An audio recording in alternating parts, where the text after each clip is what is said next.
Kobe, over to your left. I remember these days. Good to see you guys. Hey, Kobe, for somebody that's been obsessed with the greats of the game since you were a kid, you're about to watch your jerseys go up into the Raptors. Can you just put into words what legacy means to you? Well, it's hard to put into words. I think it's, growing up and watching all these great players play and learning so much from them, to now be a part of that wall, means everything to me. And I think legacy is really important in the sense of, what we've done is awesome. But I think what's more important for a legacy is how that affects the next generation to come. And, for the jerseys that are hanging in the rafters now, the impact that they've had on me, which led to us being in this moment here and now. And I think that's the true mark of a legacy, is how well it impacts the next generation. Kobe, el mensaje que le das tú a las generaciones de jugadores por venir, tu mensaje para aquellos que sueñan ser como tú. Tienes que haber un sueño que es más grande, tienes que trabajar cada día para ese sueño. Y más importante que esto, vas a ser personas que no creen en tu sueño. Te lo digan cada día que no es posible que tú lo que hace realidad. Tú lo tienes que escucharlos, usarlo para motivación. Bill? Hey, Kobe, over here. So driving in today, I'm sure you saw the crowd of people outside.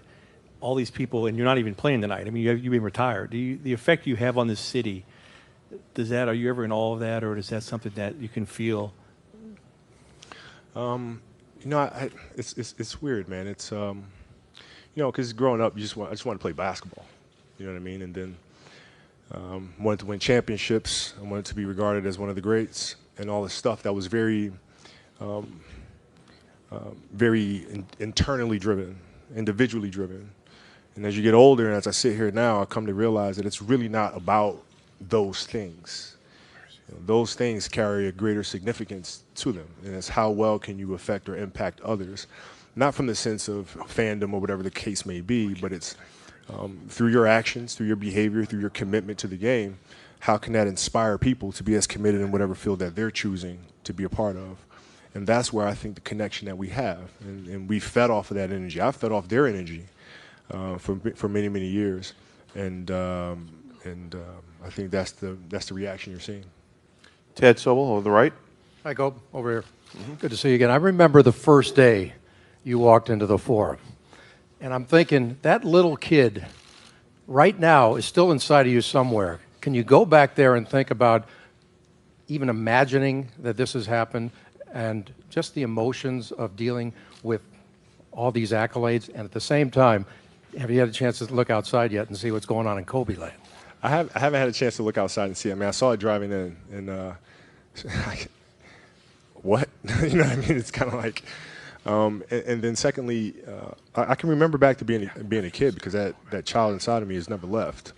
You know, all the years I've been playing here, that child inside of me has never left. I mean, one of the first things I did when I walked into the Forum, when the lights were down, it was dimly lit, and I looked up and looked at all the jerseys that were up there, because I'd seen them many times on videotapes before.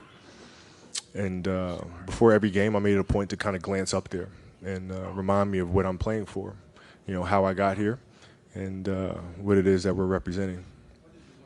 Appreciate all of this as you evolved as a person. Well, the appreciation comes in moments. It comes in increments. You know, like you go through a moment in time and you realize that you're going way too fast, and you don't really get a chance to appreciate everything that's happening.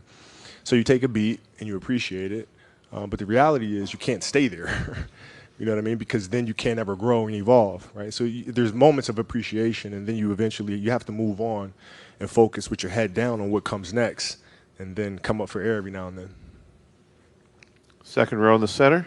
Bobby, ciao. Ciao. Fra tutte le emozioni della tua carriera, draft, titoli, questa come la classifichi? Ci hai pensato questa mattina?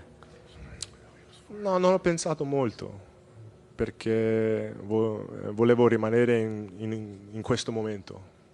Adesso come mi sento in pace, mi sento orgoglioso di quello tutto che ho fatto qui con i Lakers, però dentro di me a pace. Right there, Mark. Kobe, we watched you in the middle. I can never get this right. I was like, you know what? I'm going to figure it out finally. Okay, go ahead. We might give you a pass today. We watched you obsess over basketball your whole life, 20 years. And I think some people wondered, what would his life be like without basketball in it every day? So tell us how you're coping. You know what? It's I had a lot of players and former players come up to me the last year, like genuinely concerned. Like, are you going to be okay?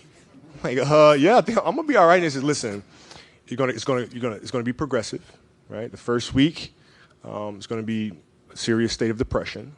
Second week, you're gonna be angry. The third week, you're gonna start coming around. You're gonna have a level of acceptance. I'm like, what the? No, I'm seriously, I'm good. Like, I'm good. And I think the most important thing is finding what it is that you love to do. That's the hardest part. And it took work. Like, basketball was born to play. For the second phase, what we're doing, it took a lot of work, a lot of soul searching, a lot of investigating and trying things out. But when you find what it is that you love to do, then you wake up every morning with a sense of purpose. You know, so my life has been great. I mean, I fell into a great routine. You know, I work out 5 o'clock every morning, take the kids to school, get some breakfast with my wife, go to the office, work there, pick the kids up, and then from there it's just, you know, volleyball here, basketball here, soccer there, you know what I mean? And that's my routine. Kobe, damn it. What process did you go through in writing your speech? And I assume you might have talked to some people or whatnot. What speech? Halftime. I didn't write a speech. It's all off the top of your head? I didn't write a speech. Okay. I didn't write a speech.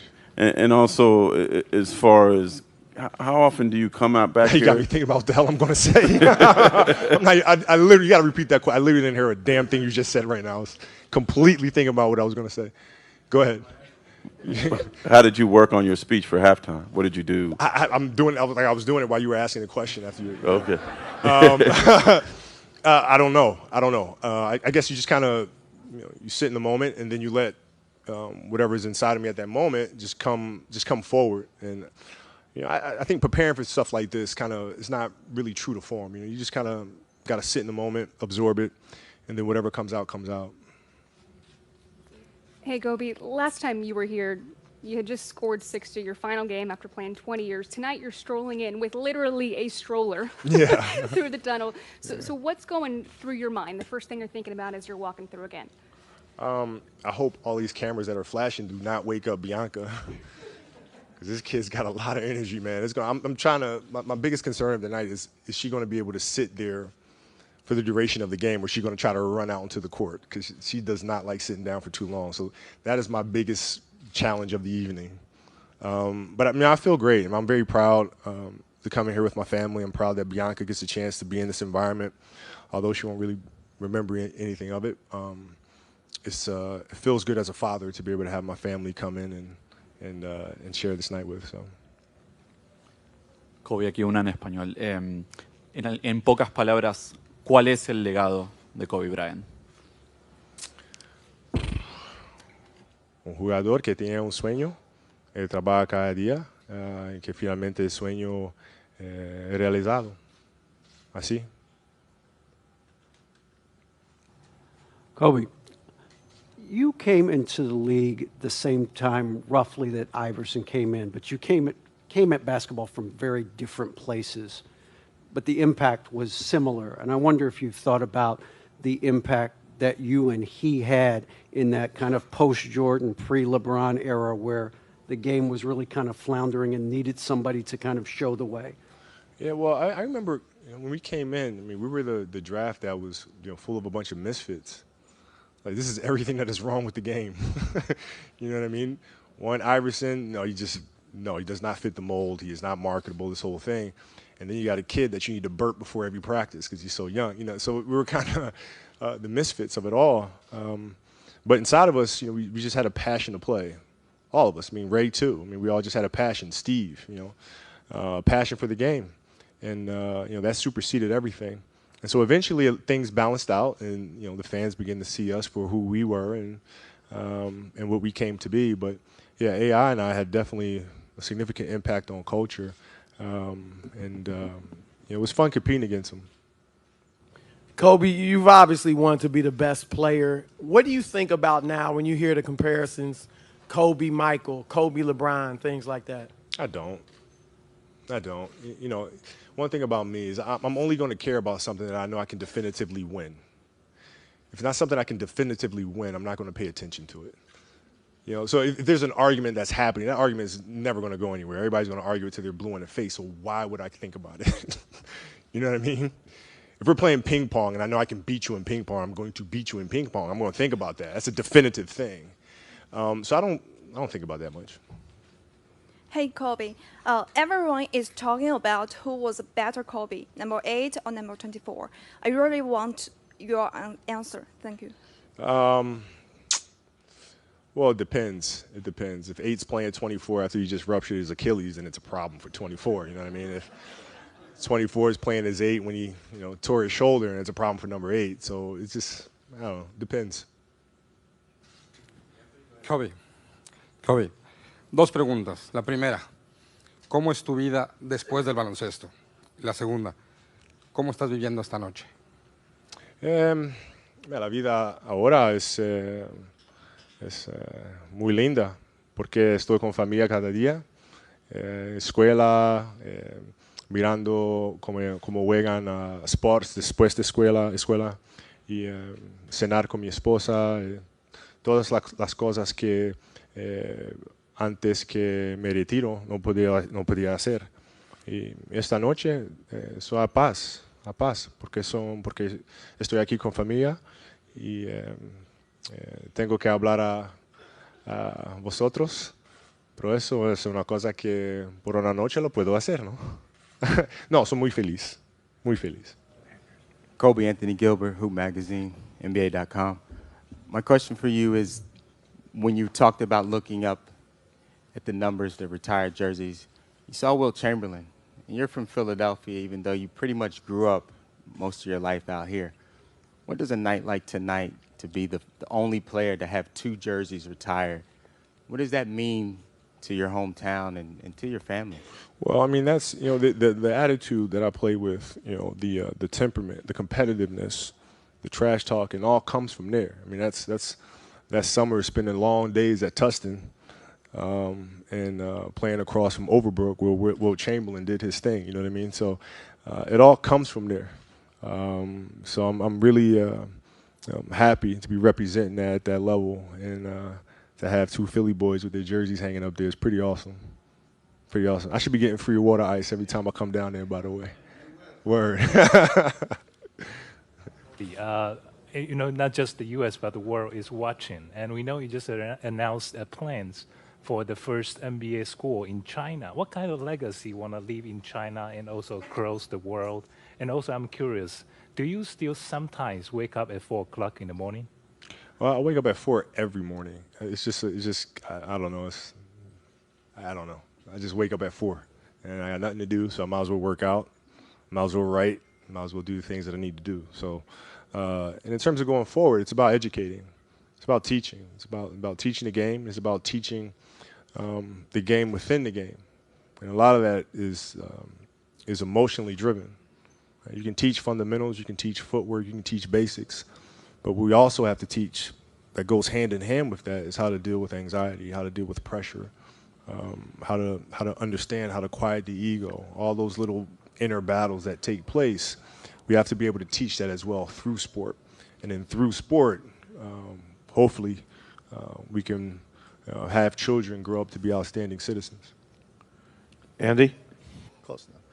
Kobe, you talked a little bit earlier about some of the younger players. Over the course of 20 years, you kind of conditioned the city not just about success, but also in a very specific way how it's supposed to be done. What challenge do you think following you creates for whoever it might be coming next to kind of fill that role? Well, I mean it's a challenge, but isn't that what we're here for? You know what I mean? I don't think it's something that needs to be viewed from a broad lens. I think it's your job to do that. I think it's the fans' job to do that. But for players, for Kuz, for Lonzo, for Ingram, for the guys, they just look at it day by day. That's all. How do I get better today? How can I do better today than I did yesterday? And you look at it in incremental steps. And then when you do that, you wind up forging your own legacy that you'll look back years from now and everybody will marvel and wonder at. But it's your job to look at the macro vision of it. It's the player's job to look at the micro steps to get there. 2 more questions. Bill? Over here. Hey, I know you've answered this before. You got to give the answer. 8 or 20. If you had to retire one number, 8 or 24. If they do a statue of you out there, 8 or 24. If you do a statue, you don't necessarily have to see the number anyway. If you do hair, I guess it's a dead giveaway. But I kind of go back and forth. But 8 has something that 24 will never, ever, ever, ever, ever have, and that's the ability to grow hair. So it's honestly it's tough. Yeah, no, I'm with you. I didn't understand your plight years ago, but now I certainly get it.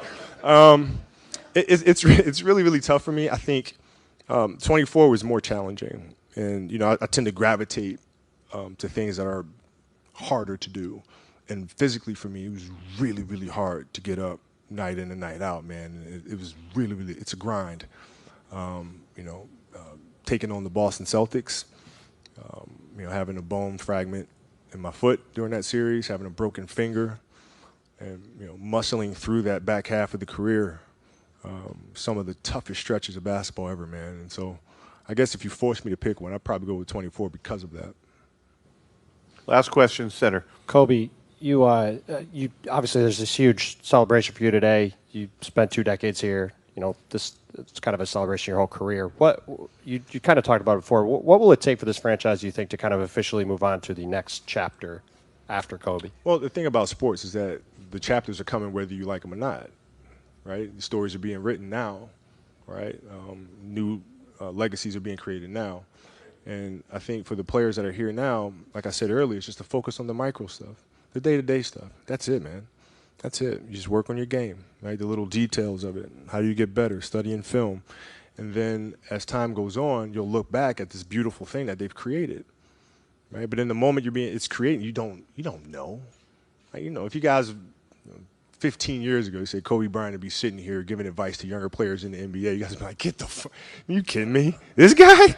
No way, right? And so you never know. You never know. You just go day by day. You appreciate each day as it comes, and that's what these players will do. And years from now, the fans will look up and say, man, they built the dynasty again. So. All right, thank you, everybody. Thank you. Appreciate it.